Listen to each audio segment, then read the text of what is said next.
Real estate agents, welcome to the Weekly Closer. I'm your host, Jeff Underwood, along with my co-host, Joey Sampaga. How are you doing over there today, Joey? I've got myself a plan. You have a plan? I do. Sweet.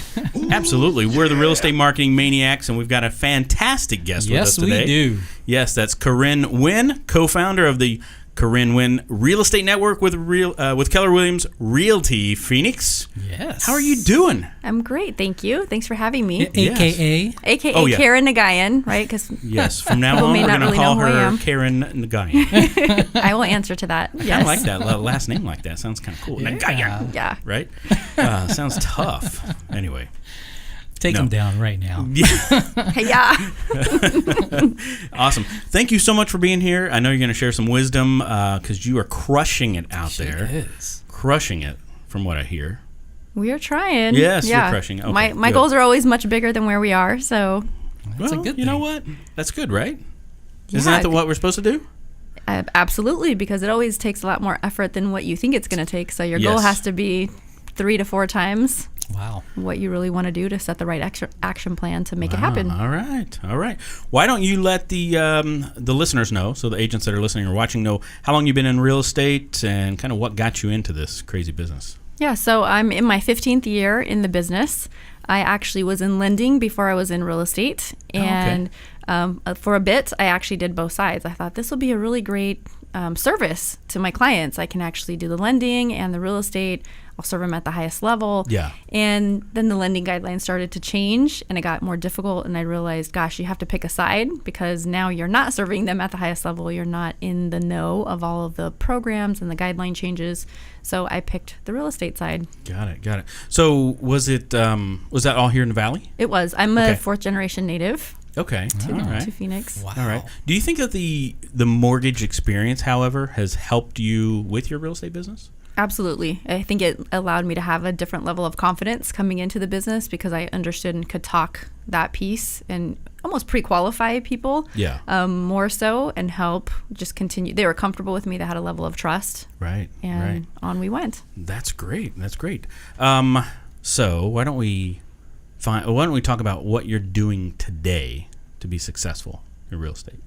Yeah, so what I would say what we're doing today is being consistent, and that's something that I have not always done in my business, and that consistency can be boring, and I think a lot of times for us in real estate, we're looking for, all right, I got this figured out, let me go on to the next, and it is really that consistency that gives us the results, and so I'm somebody who's wildly impatient, and while that can be my greatest strength, it has also been my greatest weakness. Yeah. And slow and steady definitely wins a race. But I cringe even saying that because I'm like, slow and steady. I hate the word slow. Steady is good. Steady is good. But also it's counter to my nature because I'm such a driver. I'm not steady. It sounds complacent if I say steady. And so I've had to come to terms with, yes, but when you move too fast, you make a mess. Yep. And when you have to go back and clean up the messes or you just get off on the wrong exit and you're going fast on the wrong exit and come back on, it takes a lot more time to get back on course, where if you would have just been consistent and steady, you would have been that much further ahead because of that compound effect. I love that. Right.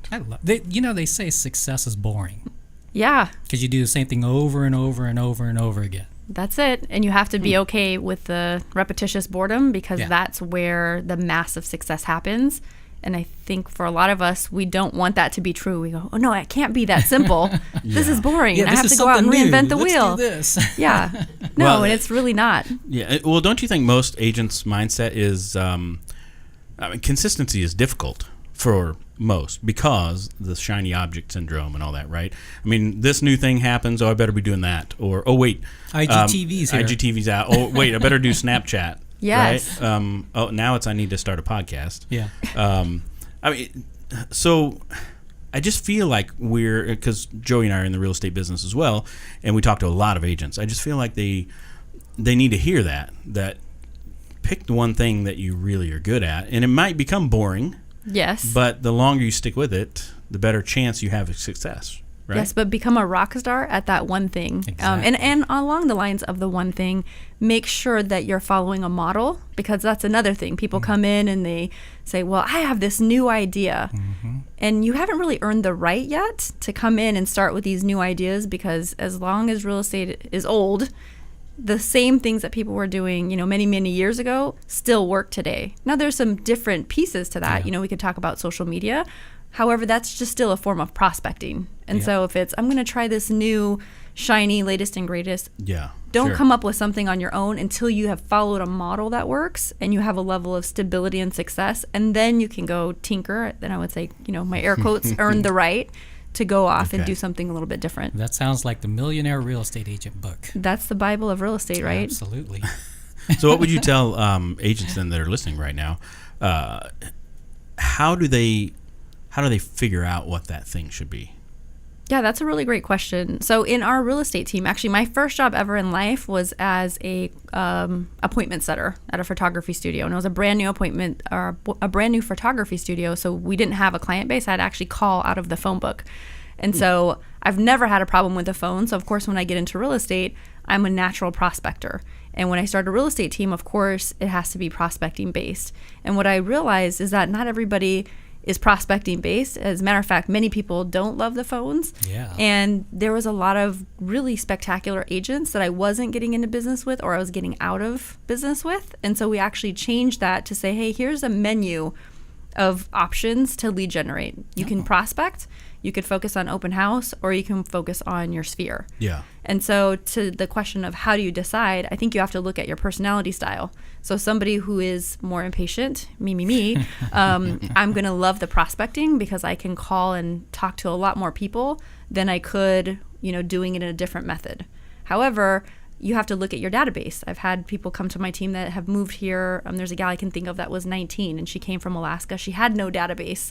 So you can't work sphere as everyone wants to get to that point, but if you don't have that yet, again, you have to earn the right to get there. You have to fill your database with people first. Yeah. And the fastest way to do that may be through prospecting, but maybe it's not all one thing. Maybe that's just 80% of your time and 20% you're doing open house so that you're not getting bored. And that's where you find your variety is in the method of lead generation, but you're consistent in lead generating.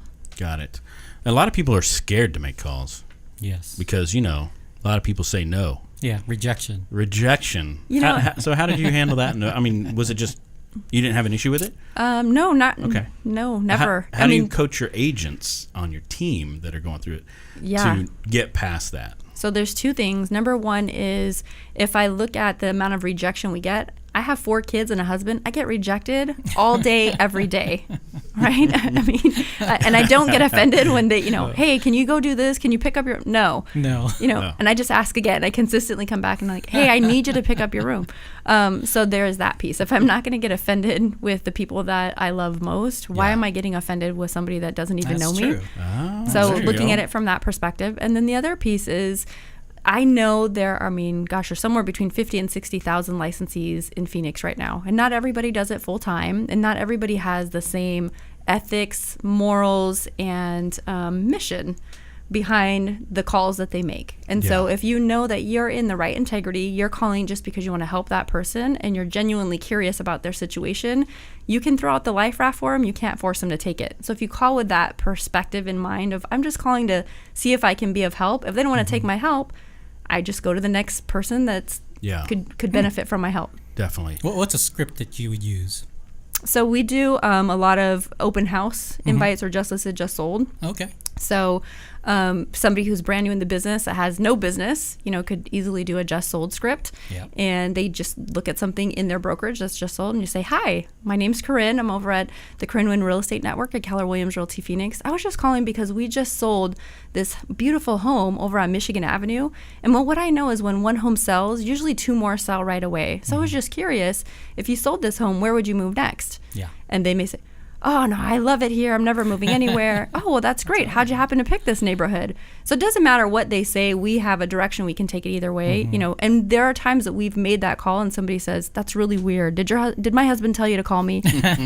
No, we didn't. We just had an agent that no-showed on us yesterday. Can you be here today at 3? Yeah. to list our house. That's awesome. I absolutely can do that. So you're just looking for conversation.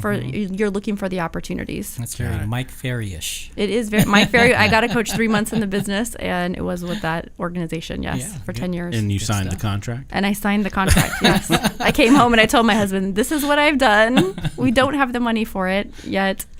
I know it's going to yield the results," and it did. Absolutely. There you go. You know, I have to say that your intro thing that you just said really rolled off your tongue a lot better than it did mine when I did the intro. I haven't made that, and I haven't made that call in 8 years. Wow. Okay. But that's how much repetition I had at doing it, Yeah. and or in coaching our agents and helping them overcome objections. Yeah. That it still is second nature to have that. You know, listening to the CD over and over again in the car also helps too. And practice, right? Like there's nothing, and there are some agents that need a lot of information. Yeah. And so if you know that about yourself, commit to the extra time to learn and study. However, you can only watch somebody in the pool swimming the stroke so many times. Eventually you have to just jump in and feel what that feels like. And so you're not going to get any better learning than just actually picking up the phone and going and go, "Oh my gosh, I didn't die." And as bold and courageous as I am, and as thousands of calls as I've made, the first couple of calls still stink. They're still scary. Sure. And you go, "I didn't die." Yeah. Oh my gosh, that person might have even been nice. Okay, let me do this again, right? Like, let me rinse and repeat and keep going. Got it. So in your best times on the phone, how many calls do you think you had to make to get an appointment? So it depends on the lead source that you're actually calling. If you do a just listed, just sold, or open house invite, that's a lot more contacts that you have to make versus if you're calling an expired, canceled, internet lead follow-up. So if I tried to give you an answer to that, it would be all over the place. To give people an idea of how many people you'd have to talk to, though, on that type of call, you're probably talking to 100 people. That's true. Got it. It's an easy one, that's why. But easier. Because the data for that is endless. Yeah. You can get data very low cost and just make those calls. Absolutely. Okay. Have you heard of Uber prospecting? I have not. I just had to throw that out. And when you talk about prospecting, I'm like, okay, I have to share this experience. So I took an Uber the other day. Oh, okay, yes. Keep going. I thought it was something separate. No. Keep going. And it was actually a real estate agent that I knew. He recognized me as well. I won't say who or where he's with, but he knows who he is. Yes. He knows. There's many. I'm like, but get this. So I said, "Oh, are you still in the business?" "Oh, yeah, check this out." And he flips down the visors on the car, and he's got pieces of paper rubber banded to it that has his fee for listing somebody's house. Yeah. And then a referral to a home inspector on this side. And I was like, "Ooh, it's like a cab, but what?" branded for real estate. That's to me, it just seems so. I don't know. I mean, would somebody do business with somebody that has that? That's an Uber driver. And anyway, every squirrel finds. I don't know. I mean, I was just like, Finds a "Oh nut." my gosh!" That's it. I told my wife that story, and she goes, "Oh my gosh!" If you talk to enough people, I mean, there'd be people that would do business with him. I don't know that would be. You would make a lot more money if you would just focus and talk to more people than a 20 or 30 minute car ride, though. That was a shocker to me. But anyway, let's get back to what you're doing. So you've built this big team, and you said that you're now doing mostly coaching, building the team, offering support to the agents and all that, right? What types of things are you doing to support the agents right now? Yeah, so you mean if somebody's on our team, what the level of support that they would get? When we come into real estate, I think it's one of the unique industries that we try to do everything. And most of us don't come from a background of owning a business. We come from being an employee, and then we're thrust into owning a business and wearing all of these hats. So the concept on our team is to have more of a specialization. I think it's that way with most teams. That's why they're successful and the individual agents are successful. So it's focusing on, okay, well, if my one thing as an agent is to cultivate find the conversation, put new business into my database, cultivate those relationships, convert them, get them to agree to an agreement, buyer agent or listing agent, negotiate the contract, and then it closes. So anything that's not one of those things that I just mentioned would be all the support that we give them. So if it comes to prospecting, we pull all of the data. We provide them with the dialer. We provide them with all of the scripts. We provide them with the office space. a great office environment, right? Like our culture, they love to come in every day. Yeah. We provide training of what you need to do, whether it's you're just out of school and you need to launch and figure out what that progression needs to look like, or you've been doing this 10 years and you need to try to take it to the next level. And a huge component of what we do is mindset. And so I think that is by far and away one of the big differences we have from most real estate teams is that, there's a lot of training out there. I mean, we have systems and models that work. We can rinse and repeat those. Yet this business is so difficult. You get your butt kicked pretty much every day. And if you're not doing something to feed your mind, you can be out of this tomorrow with the wrong mindset. Okay. Oh, that's great. Feed your mind. Feed your mind. That's great. Everything that we need. Audible books and all of it. I mean, we talk about different books. We have a very learning-based culture. So we attend events. Our meetings are very much about, hey, where's everyone's mindset at? Sure. And let's assess where we're at mentally, because we can talk about all the strategies in the world, but if we're playing the wrong tape, in the 6 inches up here. Yeah, absolutely. Not good to use visual when you're in a podcast, by the way. That's okay. They'll see it. They get it. They'll see it. Everyone gets it.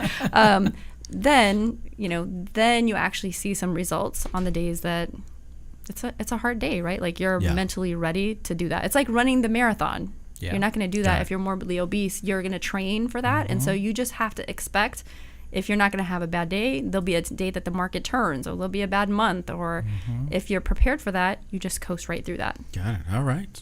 In today's market, are you seeing, are you guys working more with buyers right now? Are you getting quite a few listings? We're actually fairly balanced. We're about 55%, listings 55%. So I would consider that fairly balanced, especially when listings are really tough to come by in today's Phoenix market. Although I remind our agents that haven't been in the business for quite some time, when I first started, we had like 4,500 homes total active inventory.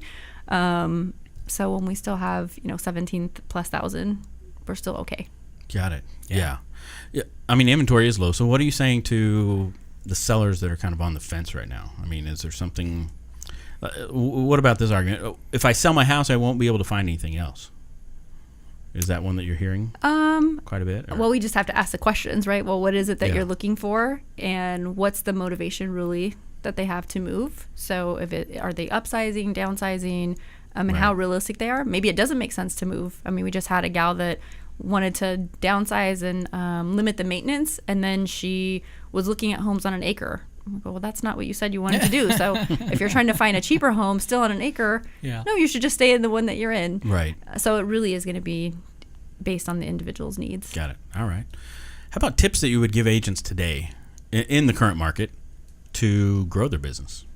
Well, I would say definitely find a model. So that was, you can call it being an only child or wildly independent or know-it-all or whatever you want to fill in the blank there. When I got into the business, I did hire a coach. I was smart enough to do that. However, I didn't seek out mentors or look at people that were succeeding and say, okay, let me see exactly what you're doing. How do you think? How do you act? How do you behave? And what do you do on a daily basis? What are your habits? Let me just repeat that so that I can have the success. And so, every agent that gets in the business, if you ask them, what's your goal to make? I interview hundreds of agents on a monthly basis, and they all say $100,000. No, get out of here. It's $100,000. And so the advice that I give back to them and to our own agents is, you'll make $100,000 the minute that you become a $100,000 agent. And what I mean by that are, what are the things that a $100,000 producer does? Do they invest in this particular learning? Do they have this piece of leverage? What are the consistent behaviors and lead generation that they do? But some agents think, well, the most I've ever made in my life is $30,000, and eventually I'll just become a $100,000 agent. And it actually happens in the reverse, which is simple, but it's pretty powerful when you figure that out. Wow, I hadn't heard that before. Yeah, that's good. That's good stuff. That's really good. What's one thing that's made the biggest impact in your business over the years?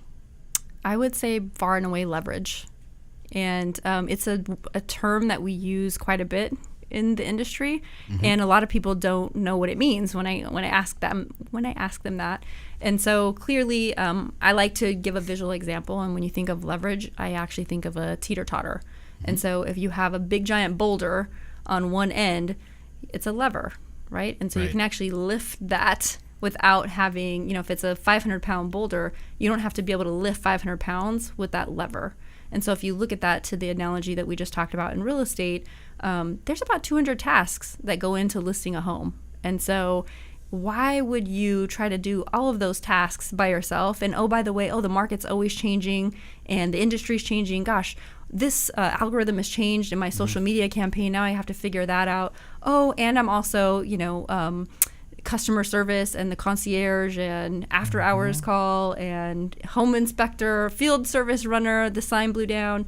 There's so many different hats that we're wearing in real estate. And so if you could find that piece of leverage, many people, many new agents, and I think this is why our turnover is so high, they will say, well, when I get to a certain level, then I'll hire a coach, then I'll hire an assistant, then I'll fill in the blank, whatever that piece of leverage could be that will take you to the next level. And it's like, no, if you would do that back here, you would actually be able to get to become that $100,000 agent. You would hit the goal that you're trying to hit. And I think that works the same way with a team, because people think, well, I don't want to give that money away.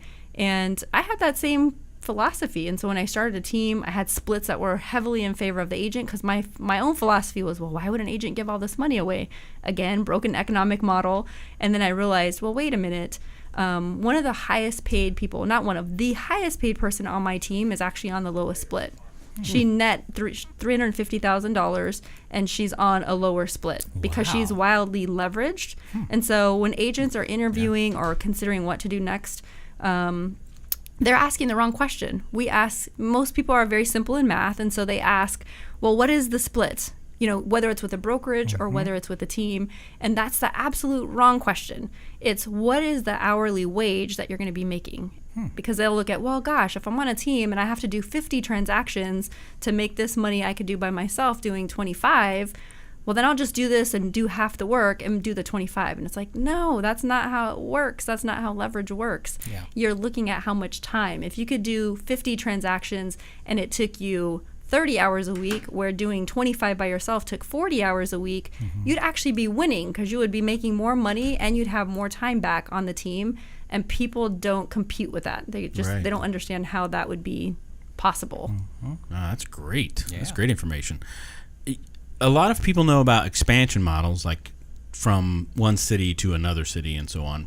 But you've actually done something locally, right? Yeah, so we've expanded. Our hub is actually in Litchfield Park, and our expansion team is out of Tempe, which is a good centralized East Valley location. And we felt like we were able to do that for two reasons. Number one is when you have business that keeps pulling you to a different geographic area, then it makes sense. If you have leads that you're generating there and your agents don't want to go there, you'd say, well, we probably need to put a team there. And probably the even bigger second most important component to that is that you have your models and things built out to scale. In other words, not just accidental, I've gotten this success with this agent on my team, and is it them or is it the model? Being able to repeat that success many times over, and it's more of a recipe that you can say, okay, great, here's the recipe book, here's the playbook, just open this. It's really like franchising. Sure. It's like franchising without the red tape and legality of franchising, and leveraging our local offices to do that. Okay. You guys have an operational manual? We do. Absolutely, we do. Yeah. And a launch manual and, all the other things that you would need. And That's cool. And it's fun, right?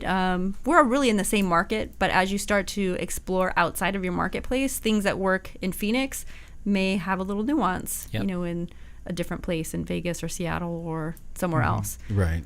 Right. And people I know that have not had success in expansion, they go somewhere because they want a vacation there. Absolutely not a reason to. Oh, hear that, Jeff? To expand, Nope. not because it's because it's somewhere you want to take a trip to. It's more of does it make sense to go there? But I want to expand to Cabo. You want to expand to Cabo? You'll never get any work done. I'd say break it in Phoenix first. That's right. Darn it. So what are you guys doing for the lead gen? What are some of the different avenues for leads right now? Yeah, so we have a pretty decent amount that comes from our database because I've been doing it 15 years. So about 50% of our business comes from past clients in Sphere. Wow. We have a good VIP program for them, always trying to make that better. And we do a great amount that comes off of open house. We have partnerships, with Dave Ramsey. We do internet lead generation. prospecting, which I just talked Sure. about there. And a lot of times the prospecting is to make the conversion for all of these other lead sources as well. Got it. And then we have inside sales agents. So they're actually appointment setters. That's another piece of leverage that we didn't talk about, that set appointments for our agents. And they're, filtering Okay. through our database of about 50,000 and Are they sifting out local? appointments. Actually, no, they're not. Oh. They are not local. They're in California. One of them used to be local with me, and she needed to move for personal reasons, and so we kept her on the team, and she just works from afar. Got it. Yeah. How many people are on the team now? So we have 28 people on our team. 15 of those are sales agents. We have a handful of virtual assistants, a field rep, 2 inside sales agents, which AKA appointment setters. Sure. I have a director of sales for our organization. Her job is really to hold the agents accountable, and then my husband and myself as leadership. Got it. And always looking for Always looking talent? for spectacular people that are, we have an acronym because I haven't always made the right hires, just because I haven't had the focus of who is the ideal client and who is the ideal agents. And so we use a legacy acronym. Our mission is to is to create the most incredible lives possible, or legacies possible, and our vision is to transform the lives of great-hearted people through homeownership. And so using that legacy acronym, we look for leaders, which is the L, E is emotionally intelligent, G is generous, A is ambitious, C we couldn't land on one, so that's committed, coachable, and consistent, and Y is they're willing to give their best every day. It's your best every day. Wow. good. So that if you meet that criteria, please call me. My personal goal is to generate or be the catalyst for at least 10 people to be millionaires in their lifetime. So 10. if you want to take it to the next level and Sweet. you fit those buckets, I'm your gal. Are you close to 10 yet? And no, I have two, Okay. two empire builders, and so I need 8 more. Once they hit $1 million, they're going to move to Cabo. Yeah, then we can expand. we can Jeff will expand. talk afterwards. So you already put it out there. You're obviously always looking for good talent. So if somebody listening or watching wants to reach out to you directly, how do they do that? Absolutely. They can either call me, text me, email me. My cell phone number is 602-793-6135, or they can email me at Carin, CARIN, at soldbycarin.com. All Also right. pronounced Karen. Okay. Anything that you want to make sure that you let the agents know about that you had on your mind to share before we move to the next segment? No, I say no, and then I keep talking. Yeah. What I would say is who you get into business with matters, and so don't try to do this all by yourself. Real estate can be really lonely, and don't be on the island. Check out, do research with who you're getting into business with, brokerage-wise, team-wise, mentor-wise, and just make sure that that person has credibility and a reputation of having the agent's best interests at hand and not their own self-interest. Got it. All right. You mentioned podcast offline here. Are you starting a podcast, or have you already started it? No, there was conversation, like Jeff was joking. Everybody's starting a podcast, right? No, because anytime I'm going to do something, I need someone that I'm going to be in partnership with that's going to drive that forward. Otherwise, we go back to what I just would be a hypocrite in saying, oh, well, I'm going to do this over here, a squirrel. So unless I have someone else that can lead that for me, I won't take it on, and I haven't found the who of who that would be yet. Yeah. All right. All right. I do have one more question before we move to the next segment. So you mentioned CRM, or your database, right? And you've been in the business 15 plus years. When did you actually see the value and implement like a CRM system? Man, that's a really good question. Way too late. Because that's what when Way we talk too to these, late. Agents, that seems to be it. CRM, Gosh, I wish what's I that would have mean? started it earlier. You joked about Mike Ferry. I mean, I don't coach with him anymore, but literally I used to have a little black card box with 3x5 note cards in alphabetical order or in the order of the date I was supposed to call them back, and that was my CRM. That's really dating myself there. But I would say really probably about 7 years ago, in my best year in real estate, I sold 896 listings, and I didn't convert any of those buyers. And so I look back at that and I go, that's a lot of money that you left on the table. And trying to organize that level of that volume in an Excel spreadsheet is Tough. Nonsense. Yeah, that is not effective, efficient, or going to yield the result. You'd be working really, really hard. So having a CRM is incredibly important. Yeah. All right. Makes sense. Are you ready to get in the ring? I am. Here we go. All right.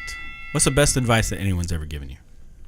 The best advice that anyone's ever given me was making a shift from scarcity to abundance.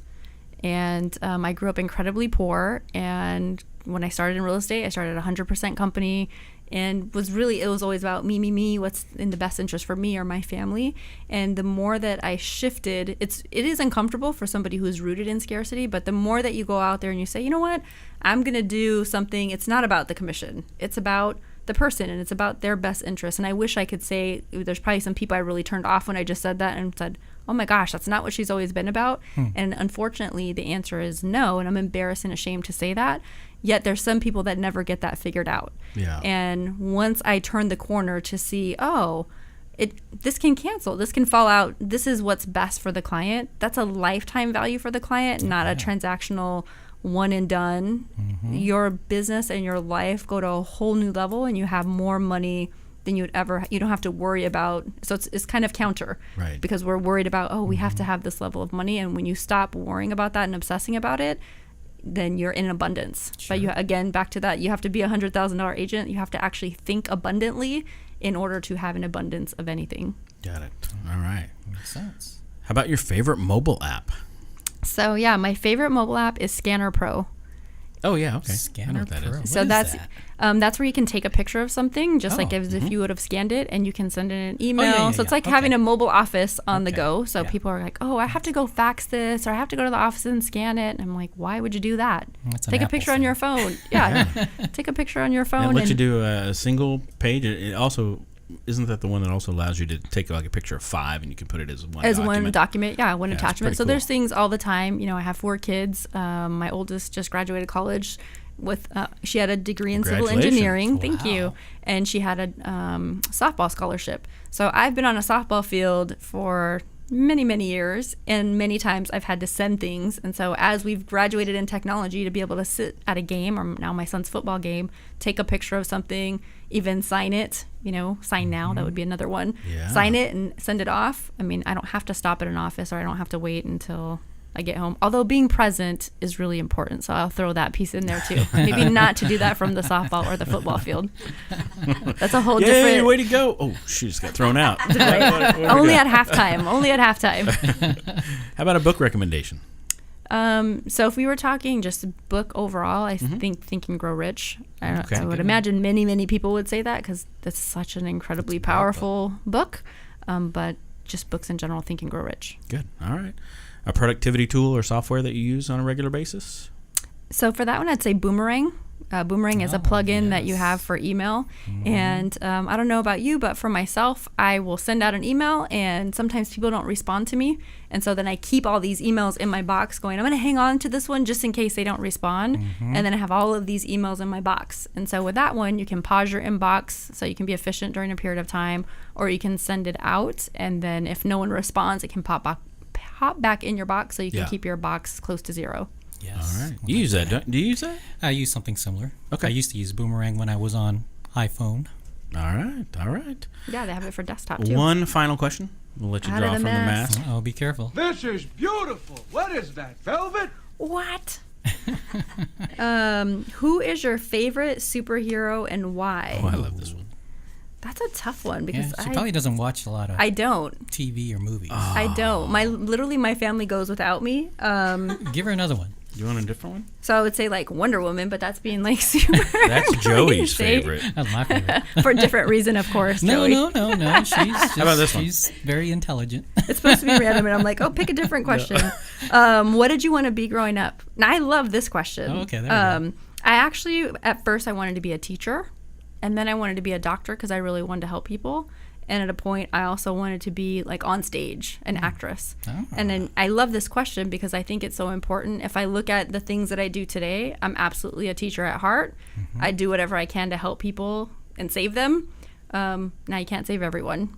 but you know what I mean. Yeah, I'm going to yeah. try to help somebody get to the next level. Yeah. And I speak and teach and train on a stage sometimes. There you So I go. think I do all the things that I wanted to do as a kid. I still do. I get to do that today, and that's why I'm excited to get up and do it every day. Awesome. Awesome. That's great. Hit the button. Thank you. Oh, you want me to hit the button? Yes. Awesome. Thank you.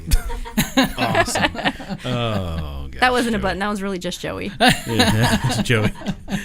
Well, thank you so much for being in. Yeah, thank you guys. It's been a lot of Corinne. fun. This has been Yes. fantastic. Great information. Jackie, thank you. Oh, yeah. Appreciate Jackie, it. security title. Yes. Bringing Carin in. Right? Yeah, there we go. Thanks, Jackie. You're the best. We appreciate She's you. awesome. All right, guys. Until next time, this is Jeff Underwood And Joey Sampaga signing off. with We'll see. Karen or Corinne. Oh, yeah. That's what I thought. Wait, you did that on purpose? I did. I hope you did that on purpose. Now we've really confused them. Oh, okay.